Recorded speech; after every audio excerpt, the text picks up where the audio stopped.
Europe 1, 11h, 13h, Pascal Praud et vous. Je salue bien sûr Géraldine Amont qui est là dans Pascal. ce journée fériée du 9 mai. Bienvenue à Laurent Tessier qui a mis en place ce dont nous allons parler ces 2 prochaines heures. Cher Laurent, bonjour. Bonjour également à notre ami Fabrice Lafitte. Bonjour qui est, à tous. Aux commandes aujourd'hui. Et Olivier Guénec est là aussi. Monsieur Boubouk.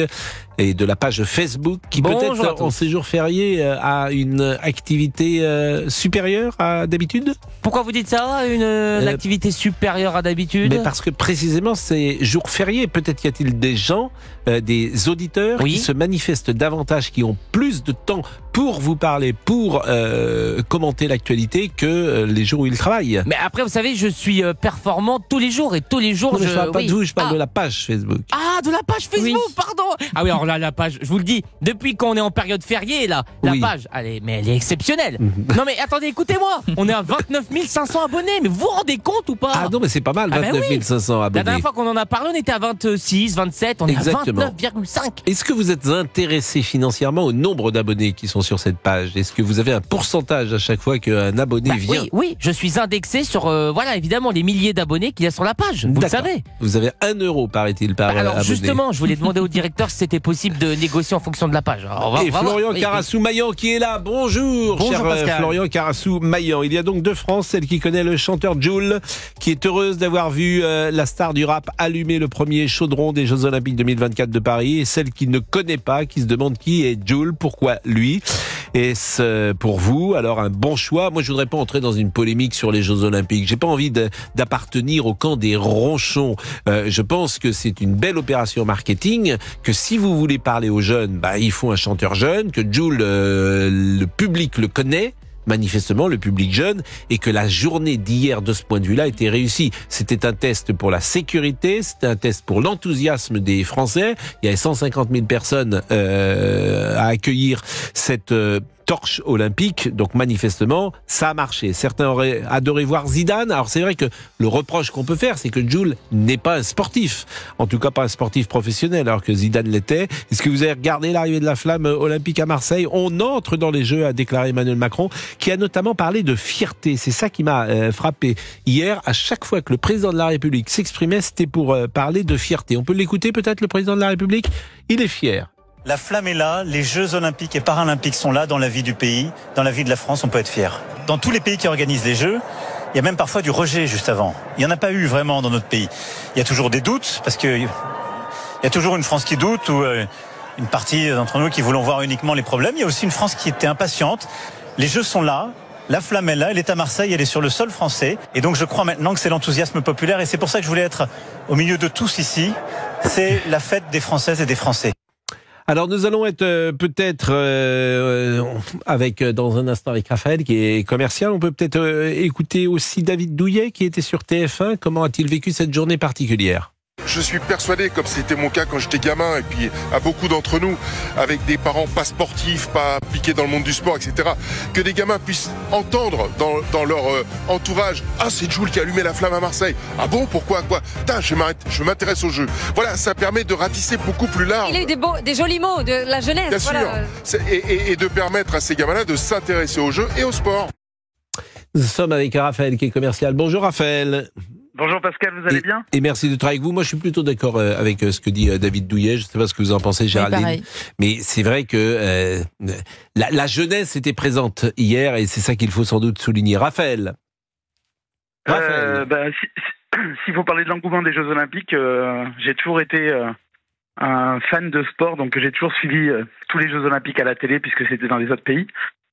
Et ce que je discutais tout à l'heure avec Olivier, c'est que je trouve que l'organisation française m'a totalement démotivé pour assister physiquement à des compétitions, parce que les prix sont exorbitants et que ça donne vraiment pas envie de se rendre sur la capitale.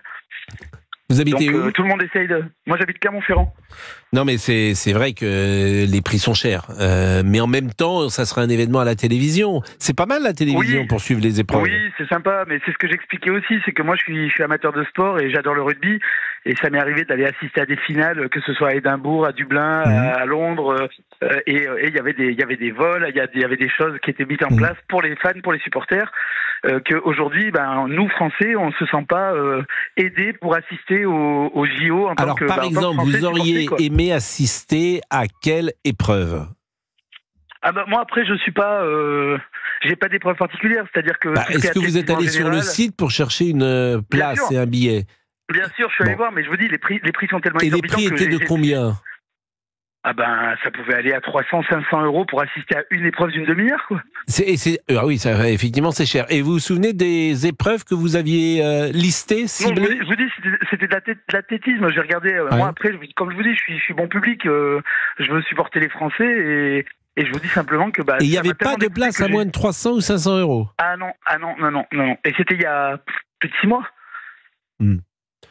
C'est vrai que non, mais c'est un problème. Je sais pas quoi répondre à ça parce que. Parce que les logements, c'est pareil. Ils quadruplent les prix. Que ce soit des hôtels, que ce soit des Airbnb, tout le monde essaie de se gaver. Je trouve ça dommage. Mais oui, mais qu'est-ce que vous voulez faire ? Ça, ce sont les particuliers, les Airbnb. C'est-à-dire que j'ai vu le nombre de gens qui mettent leur appartement à louer, en location à cette période. C'est important parce que c'est une manière, pendant 15 jours, de gagner beaucoup d'argent. Donc, c'est très difficile de contrer ça. Ces tickets de métro, enfin, vous voyez, tout est calculé pour vraiment se faire du fric, alors que on devrait motiver les Français à venir, à se déplacer, à venir supporter, quoi. Oui, j'entends ce que vous dites. Sur les billets, sur la politique des billets, il eût été possible sans doute de baisser. Bien sûr, sur le Airbnb, je vois pas comment on peut faire sur les hôtels. Pareil, les gens, c'est la loi de l'offre et de la demande. Quand il y a un peu plus de demande. Non, mais j'entends. Je vais vous dire, je dors dans des hôtels toute l'année. Ouais. Les périodes d'été, quand je dors sur Montpellier ou Nîmes, les prix passent de 120 à 180, 200 € la nuit. Ouais. Je l'entends. Mais quand on parle de passer de 100 € à 400 € la nuit, c'est du grand n'importe quoi.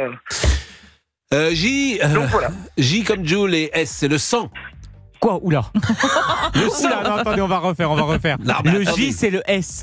Le J, c'est le S. Et le S, c'est le sang. Ça veut dire Jules, c'est le sang. Voilà. Et vous, c'est P, c'est le S. Et alors, Pascal, ça veut dire quoi, ça ? Parce que c'est le tweet, je cite quand même le tweet d'un Premier ministre. Oui. Il a dit, je sais plus si je l'ai d'ailleurs, si je l'ai dit, il a dit précisément, J, c'est le S, et S, c'est le sang. Voilà, ça doit être ça, oui, bien sûr. Et ça veut dire quoi, traduction en français de tous les jours ? C'est-à-dire, le J, c'est le S. Oui. Ça veut dire Jules, c'est le sang, c'est le frérot, c'est le... Voilà. C'est comme si je dis, le P, c'est le S. Pascal, c'est le sang, c'est le frérot.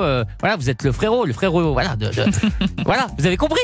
Est-ce que vous pourriez dire une phrase sans dire voilà ? Est-ce que vous pouvez mettre des mots, en fait ? C'est le principe de la phrase. Vous me reprochez beaucoup de choses, là. Alors, qu'est-ce que vous voulez savoir ? Je veux savoir ce que ça veut dire. Le J, c'est le S, et le S, c'est le sang, et vous me dites frérot. Donc, frérot, ça veut dire mon frère, mon ami, voilà. Donc, en fait, ce que vous voulez dire, c'est que lorsqu'on dit le J, c'est le sang. Non, on dit pas le J. Oui, le J, c'est le S. Voilà. Lorsqu'on dit le J, c'est le S, en traduction, Jones, ça veut dire c'est mon frère. Voilà, c'est ça. Voilà. Jules, c'est le sang, c'est le frère, c'est la famille. Voilà. Oui. Alors on dit pas c'est la famille d'ailleurs. C'est la MIF. C'est la MIF. C'est la MIF. J'ai appris ça il y a une heure. J'ai appris ça parce que j'avais dit dans une autre émission chez mes amis de CNews, la famille c'est la MIF, c'est la famille. C'est ça. Et on m'a repris en disant attention, on ne dit pas c'est la famille, on dit c'est la MIF. Bien sûr. Et alors vraiment le frère ultime, c'est le sang de la veine. Alors là c'est vraiment le frère ultime, le meilleur ami, quoi. Le sang de la veine. Okay. Pascal, c'est le sang de la veine. Voilà. Donc moi, je peux dire que Monsieur Boubouk, c'est le sang de la veine. Voilà, par exemple. Je pourrais le dire. Vous pourriez. Je ne sais pas si je le pense. Ah mais si, dites-le. Il est 11h13. J'attends. Bon, Monsieur Vidal-Revel a répondu pour l'intéressement sur chaque auditeur qui s'abonne à Facebook. A priori, c'est pas possible. Non. Il est 11h14. Le D, c'est pas le S. Vous pouvez réagir avec Pascal Pro sur Europe 1 de 11h à 13h en composant ce numéro. À tout de suite. Appelez Pascal Pro au 01 80 20 39 21. Europe 1. Pascal Pro et vous. On m'appelle l'OVNI. Ça, c'est Jules. Ouais. D'ailleurs, son prénom, c'est Julien, je crois. Exactement. Nous sommes avec Stéphane Burgat, qui est correspondant d'Europe à Marseille. L'ambiance hier, toute la journée, a été suivie par des milliers d'auditeurs, de téléspectateurs. Stéphane, ça a été effectivement une journée réussie. Il y avait beaucoup de policiers sur le terrain. Comment vous avez vécu cette journée particulière? Bonjour Stéphane. Bonjour Pascal, bonjour à tous. Chaudement, belle météo, soleil écrasant et une longue et belle journée avec vraiment ce succès populaire. C'est vraiment ça qu'on peut retenir. La mairie vient de nous communiquer un chiffre, une estimation de sa part, 230 000 personnes qui ont assisté à la parade, que ce soit donc sur le Vieux-Port où il y a eu beaucoup de monde pour voir Jul notamment et l'arrivée de Florent Manodou, mais que ce soit sur la hauteur de la ville, vers l'Estac, le Palais du Pharaon. Beaucoup de monde était dehors à Marseille. Il y a eu une demi-heure de décalage, je crois, pour le concert du soir. Est-ce qu'on peut savoir pourquoi ? Des mouvements de foule, voilà, c'est des choses qui arrivent assez fréquemment sur des concerts. C'est des choses sur lesquelles on est beaucoup plus sensible sur tous les concerts. Maintenant, ces mouvements de foule, on sent que les organisateurs, les chanteurs, tout le monde y est sensibilisé, que ce soit à Marseille ou ailleurs. Et effectivement, avec cette foule vraiment très euphorique, il a fallu retarder le temps de faire reculer un peu les gens, que tout le monde ne soit pas écrasé sur les crash barrières à l'avant. Mais voilà, le concert a pu commencer au bout d'une demi-heure. Et tout ça, c'est fait dans le meilleur climat, j'ai envie de dire climat bon enfant. Il n'y a pas d'incident hier à Marseille ? Non, on vient d'avoir un point là de la préfecture de police, voilà, sur la journée, et la nuit, c'est 20 interpellations pour des faits totalement mineurs, sinon RAS pour la préfecture de police. Sur l'ambiance qu'on a vécue hier, nous, effectivement, bon enfant, toute couche sociale, que ce soit les papis, les enfants, c'était familial, vraiment familial hier. Bon, c'est important, évidemment, que ce soit bien passé. Est-ce que vous avez le sentiment que les Marseillais étaient fiers d'être les premiers à accueillir cette torche olympique sur leur sol? Ces deux grandes villes qui se font face à face, historiquement, Paris et Marseille. Les Jeux auront lieu à Paris, mais symboliquement, le président de la République a un attachement plus particulier à Marseille. J'imagine que les Marseillais sont assez sensibles à cela, eux parfois, qui ont le sentiment d'être, non pas ignorés de Paris, mais d'être regardés de loin. Oui, on comprend le sentiment. Écoutez, c'est simple, il y avait des boutiques officielles, on a vu des Marseillais acheter le maillot avec marqué Paris 2024 avec les anneaux olympiques. Donc voilà, il y a plus de complexe là-dessus. Et effectivement, il y a des gens qui se retournent, qui rigolent. Et effectivement, la fierté, on me l'a beaucoup dit au micro hier dans tous les quartiers. La fierté, l'émotion surtout de voir ce spectacle, le Belém, c'était vraiment magnifique. On a senti que ça a fait quelque chose à tous ces Marseillais qui nous ont dit, quelque part, on en avait besoin, le climat, l'actu en ce moment, c'est un peu lourd, c'est un peu anxiogène. On avait vraiment besoin de ce moment-là, quoi. Stéphane Burgat, correspondant d'Europe 1 à Marseille. C'est vrai que hier, les dieux étaient avec, les dieux du ciel étaient avec cette cérémonie, avec cette arrivée, puisqu'il faisait particulièrement beau, un ciel d'azur, alors que la dernière fois que nous avons vu, nous, le soleil à Paris, je pense que c'était il y a quelques semaines. Quelques années, mais je crois que la dernière fois, je me demande si ça va revenir normalement. Théoriquement, on nous dit que ça va revenir. La petite grisaille devrait partir. Mais bon, c'est vrai que c'est pas un printemps qui brille pour nous. Ce soir, évidemment, les Marseillais seront tous devant leur poste, Stéphane. J'imagine que dans les bars, dans les cafés, on va suivre l'OM qui peut être en finale de Coupe d'Europe, et c'est l'autre événement du jour. Exactement, on vient de prendre d'ailleurs les pronostics d'ancienne gloire de l'Olympique de Marseille. J'étais avec Didier Drogba à l'époque, qui a été un des derniers à atteindre une finale avec l'Olympique de Marseille. Il sait de quoi il parle.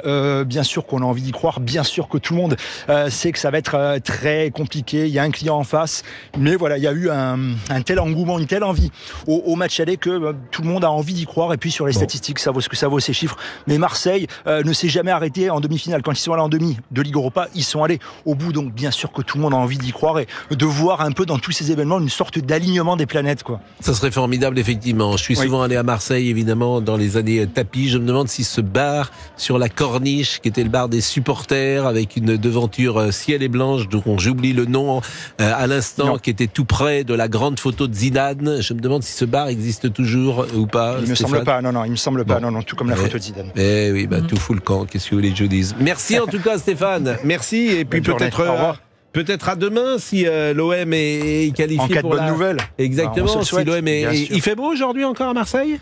Très. Écoutez, petit t-shirt, voilà. Bah oui. Et lunettes de soleil. Vous avez de la chance, nous on a la doudoune. Quoi qu'il va faire beau a priori aujourd'hui à Marseille. Et le rhume pour certains. Oui. Alors oui, j'ai un petit rhume et j'en suis désolé, je le disais également hier, il m'est tombé dessus dans ce studio il y a 48 heures et je crois que je vais le garder pendant quelques jours. Séverine est avec nous. Bonjour Séverine, vous habitez en Ile-de-France? Ciao. Oui, bonjour. Merci Stéphane, bonne journée. Vous habitez en Ile-de-France, vous avez acheté des billets pour les Jeux Olympiques? Oui, c'est ça. En fait, c'est la première fois que j'appelle, mais je suis agacée d'entendre autour de moi et à la radio à chaque fois des gens dire que les billets sont à 1 000 €, que c'est inabordable. Moi, j'ai acheté il y a quelques temps des places pour aller voir de l'escrime, de la boxe, de l'athlétisme et du judo pour des finales ou des demi-finales, et les tarifs sont entre 180 et 250. Bah, c'est Donc, pas donné ça non reste, plus, parce que vous avez peut-être vous avez pris combien de billets à chaque fois? 2 places. 2 places, vous allez avec votre mari peut-être ou votre compagnon? Ou votre... Eh ben non, parce qu'il n'est pas motivé, donc voilà, je trouve autour de moi des gens qui ont envie de venir. Mais ce que je veux dire, c'est que par rapport à ce que disait l'auditeur d'avant, qui est allé voir des matchs de rugby à Édimbourg ou je sais où, aller voir un match des 5 Nations ou une Coupe du Monde, c'est cher. Aller voir un spectacle à Bercy, c'est 200 €. Donc on est loin des 500 ou des 1 000 € que j'entends partout avec des gens qui n'ont pas fait des recherches et qui n'ont pas essayé d'acheter des billets. Et puis l'autre chose, c'est qu'il va y avoir pas mal de gens qui vont revendre leurs billets au mois de mai. Il y a la plateforme qui ouvre. Et donc, il y a des gens qui vont pouvoir racheter des billets de ceux qui veulent plus y aller, qui ont changé d'avis. Et les billets seront revendus au prix d'origine. D'habitude, Séverine, à cette période de l'année, entre la fin juillet et le 15 août, vous êtes à Paris ou vous êtes en dehors de Paris? Bon, ça dépend. Ça dépend. Oui, et là, vous avez organisé vos vacances en fonction d'être à Paris précisément pendant les Jeux. Oui. Oui, et alors l'autre chose, c'est que moi j'ai un Airbnb également et j'ai monté les prix de 50%. Et je n'ai pas monté les prix de 400% parce que je trouve que voilà, il faut rester dans l'esprit. Quand vous dites que vous avez un Airbnb, c'est votre propre appartement que vous louez ou c'est un autre appartement que vous mettez régulièrement en location? Une petite partie de ma maison que je loue. Ah bon? Vous êtes dans quelle région? Je suis dans le 94. Ah, bah écoutez, c'est bien. C'est une grande maison? Non, mais voilà, de louer 60 €, je loue 90, donc voilà, ça reste. Donc c'est une pièce dans ces cas-là? C'est une pièce que vous louez, une chambre, C'est une chambre avec cuisine et salle de bain. Ah, c'est sympa, dans le 94. Bah écoutez, non, c'est bien. Bon bah écoutez, donc ça vous a coûté quand même un petit budget. Si vous avez pris combien de places en tout? J'ai pris 8 places. Donc 8 places, en gros, ça vous a coûté 1 500 €. C'est ça. Bon, comme la personne qui va venir avec moi va payer sa partie. Ça fait 750 €. Voilà. Donc je dis pas que c'est pas cher. Non, mais c'est un certain prix. Donc vous avez pris escrime, escrime, judo, athlétisme et boxe. Et en athlétisme, vous avez pris quoi? Alors, tout de suite, parce que j'ai regardé avant, en athlétisme, j'ai pris... Séverine qui est avec nous, qui a acheté des billets pour à peu près 200 € le billet, qui ira avec une de ses amies et qui a pris 8 billets, donc pour 4 épreuves différentes, boxe, escrime, athlétisme, et je lui demandais l'athlétisme, l'épreuve que vous aviez choisie. Oui, il faut que je la retrouve. Voilà. Bon, bah écoutez... Il y a une finale du 100 mètres ou une demi-finale. Finale du 100 mètres? Il faut que je la retrouve. Ah bah non, mais si vous avez une finale du 100 mètres, c'est l'épreuve reine. Donc là, vous allez pouvoir... Oui, il faut que vous la retrouviez, mais là, on vous la rachète sur nous. Bon, merci beaucoup, Séverine. Oui, merci. Avec plaisir. Merci beaucoup. Et qu'est-ce que vous avez prévu de faire aujourd'hui? D'aller voir ma grand-mère dans sa maison de retraite. Écoutez, voilà une bonne chose. Quel âge elle a, votre grand-mère? Elle a 96 ans. Et elle est plutôt en forme comme on peut l'être à cet âge-là, ou c'est plus compliqué? Non, ça commence à devenir un peu plus compliqué là. Oui, 96, elle est donc de 1928. Elle est de 28, vous vous rendez compte, 1928. Bah écoutez, oui, c'est la vie, bien sûr, et c'est bien de s'occuper des anciens. Donc, passez une excellente journée, Séverine. Il est 11h27, on va marquer une pause. Cédric Chasseur va revenir. J'avais simplement, monsieur Carassou-Maillan, Florian. Il est là. Je voulais vous demander quelque chose en 7 lettres. Trac au pluriel, en 7 lettres. Oh.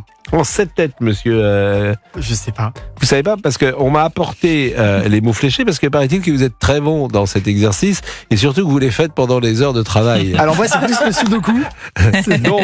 donc j'avais trac en 7 lettres, mais on pourrait les faire ensemble, les mots fléchés, pendant l'émission. Bah, vous parlez, c'est compliqué quand même. Coincé en 4 lettres. Coincé en 4 lettres. Là, vous n'êtes pas terrible. Hein. Non, mais moi, c'est plus le sudoku, Pascal. Oui. C'est pas le... Coincé en 4 lettres. Brrr, Sakai en 6 lettres.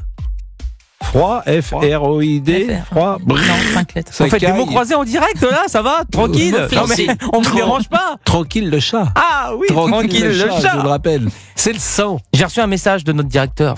Oui, il m'a dit le O, c'est pas le S. Ça veut dire que je suis viré, non? Le O, c'est pas le S? Oui, il veut dire Olivier, vous n'êtes pas le sang. Vous n'êtes pas le frérot, vous n'êtes pas le pote, quoi. Vous n'êtes pas le... Il est 11h28 et on va laisser monsieur Guédec parler tout seul. À tout de suite. 01 80 20 39 21. Le numéro est non surtaxé, vous pouvez le composer pour participer avec Pascal Pro de 11h à 13h sur Europe 1. À tout de suite. Pour réagir et donner votre avis sur Europe 1, rendez-vous sur la page Facebook de Pascal Pro et vous. Europe 1, Pascal Pro.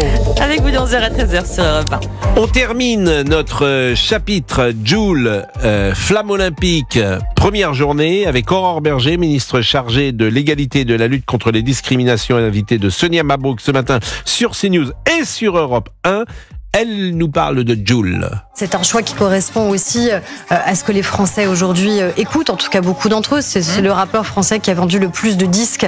Donc je crois que ça correspond aussi à ça, c'est-à-dire une vraie fête populaire d'un très grand sportif que vous venez de montrer, Florent Manodou, à ce relais entre des sportifs, entre des artistes, entre cette permanence qui existe, qui est celle du Bélem, jusqu'à un artiste beaucoup plus récent, la Marseillaise, qui a aussi été évidemment clamée, chantée hier à Marseille. Et elle s'est exprimée également sur les paroles de la chanson. Depuis ces dernières semaines, on parle beaucoup des paroles des chanteurs ou des chanteuses. Joule, alors c'est vrai qu'on a choisi ces paroles-là, il y en a beaucoup, mais il y a celle-ci, sort le cross, volé, cabre, même si la roue est voilée, pétard en billet violet, te déshabille pas, je vais te violer. Madame la ministre en charge de l'égalité entre les femmes et les hommes. Avec vous, c'est vrai que je l'écoute assez peu, donc je le connais, je connais son style, mais je ne vais pas faire semblant de connaître les paroles. Un chanteur représente la France ?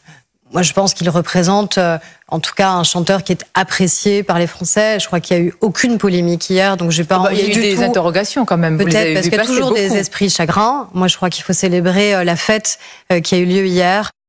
Écoutez, on va pas polémiquer parce que c'est là, Madame Berger, je trouve qu'elle a plutôt raison. Je rappelle quand même que Michel Sardou, que j'adore, dans les villes de grande solitude, il dit j'ai envie, je crois, de violer les femmes. Mais c'est et évidemment c'est dans une chanson, il faut pas prendre ça au premier degré. Joule, donc voilà ce qu'on pouvait dire sur lui et on espère que les Jeux Olympiques seront à l'image de cette première journée d'hier. 11h36. 11h, 13h. Pascal Pro sur Europe 1.